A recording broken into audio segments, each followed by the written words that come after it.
Bénin avec 3 points. En revanche, c'est terminé pour le Botswana. Et sachez d'ores et déjà qu'on connaît quasiment les adversaires de ces 3 équipes. Ce sera l'Égypte pour le Bénin, ce sera l'Algérie pour le Congo. Et enfin, s'agissant du Sénégal, ce sera le 3e du groupe D, très précisément.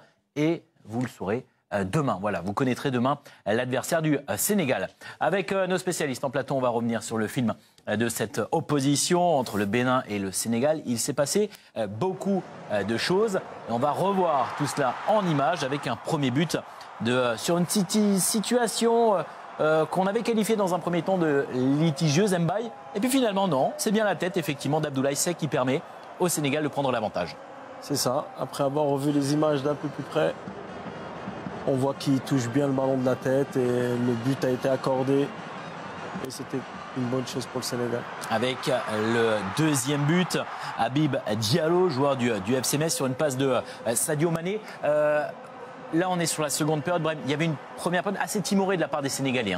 Oui, mieux en deuxième période au niveau du mouvement, des intentions, de l'efficacité. Sadio Mané à la baguette, sans regarder ce ballon en retrait avec Habib Diallo au premier poteau qui surgit pour ce 2e but. C'est bien effectué. Avec un fait de jeu qui aurait pu être Mbaye, qui aurait pu être un tournant dans cette rencontre. Le carton rouge finalement pour Koulibaly. On va revoir, il n'y a pas photo. Il y a évidemment une situation extrêmement dangereuse qui est sanctionnée par l'arbitre.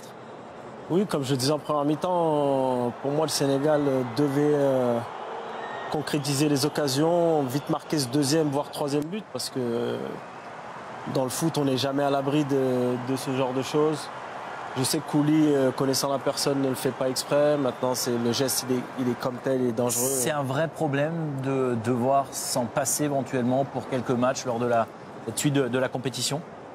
Pour l'équipe du Sénégal, oui, Kali, c'est un joueur très important, tout le monde le sait. Maintenant, voilà, on ne peut pas faire machine arrière. Il a pris un carton rouge, il faudra ceux qui devront le suppléer, devront être à la hauteur. Surtout dans le leadership. Bon, après, je sais qu'il y a Edouard Mendy aussi qui est très bon dans ce domaine-là, mais il faudra vraiment pallier l'absence de Kalidou Koulibaly parce que c'est vraiment un joueur très important. Il y a une profondeur de jeu, de banc plutôt assez importante du côté du Sénégal. On voit, Brahim, les opportunités du Sénégal. On est dans le temps additionnel qui va obtenir. Là, on voit cette occasion, encore une fois. Il y avait des possibilités d'être effectivement un peu plus tranchant de la part des Sénégalais. Ils ne l'ont pas été sur ce match.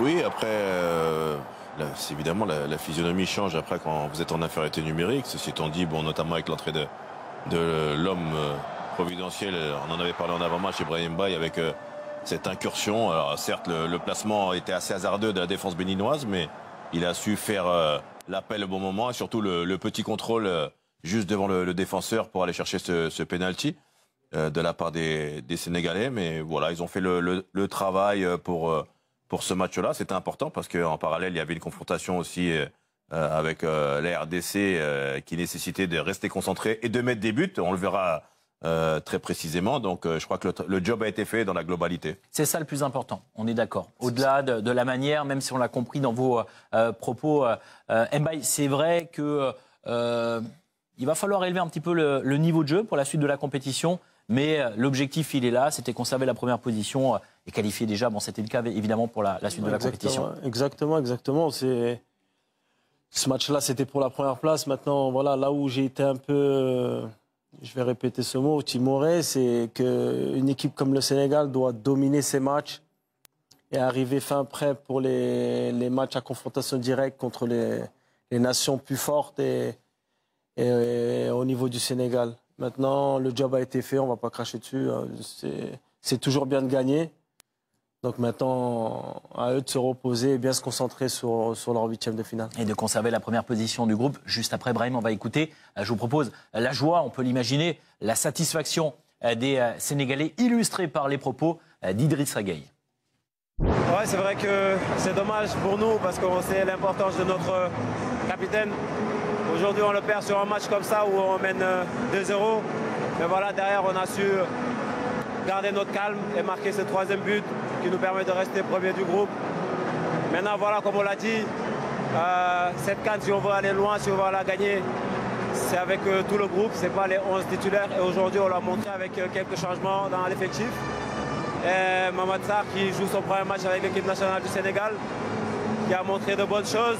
Donc ça prouve la qualité de notre équipe, la qualité de notre effectif. Maintenant, à eux de saisir leur chance, parce qu'on aura besoin de tout le monde. Voilà, 3 matchs maintenant. Il faut bien se reposer pour préparer le prochain match qui va vite arriver. Vous héritez du brassard de capitaine, c'est un poids que vous assumez à sa juste valeur?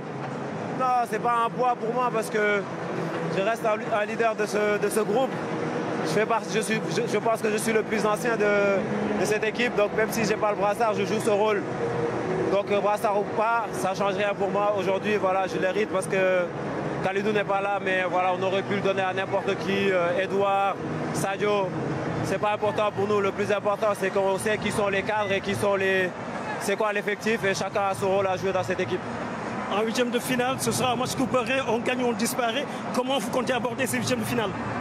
Avec beaucoup de sérénité, beaucoup de détermination. Déjà, c'est important pour nous de bien se reposer parce que ça va arriver très vite. C'est dans 4 jours, je crois, et voilà, il faudra bien se reposer. Et voilà, j'ai confiance à mon équipe, on a l'effectif qu'il faut pour répondre présent. Maintenant, le tournoi est fini, les matchs de poule. Maintenant, c'est simple. Tu gagnes, tu restes, tu perds, tu rentres chez toi. Donc à nous de faire ce qu'il faut pour rester. Merci. Bravo. Félicitations. La sérénité, la lucidité d'Idrissa Gueye au terme de cette victoire face au Bénin. Vous souhaitiez intervenir, Brahim? Oui, non, je voulais dire quand même, il faudra être vigilant parce que Moussa Niakhaté n'a pas joué aujourd'hui. On a vu rentrer Mamadou Sarr, le jeune et talentueux défenseur central, qui à terme sera, je pense, le remplaçant de Kalidou Koulibaly. Il faudra voir un petit peu comment va s'articuler la défense du côté du Sénégal pour le 8e de finale avec cette expulsion et cette suspension d'un match ou deux de Koulibaly.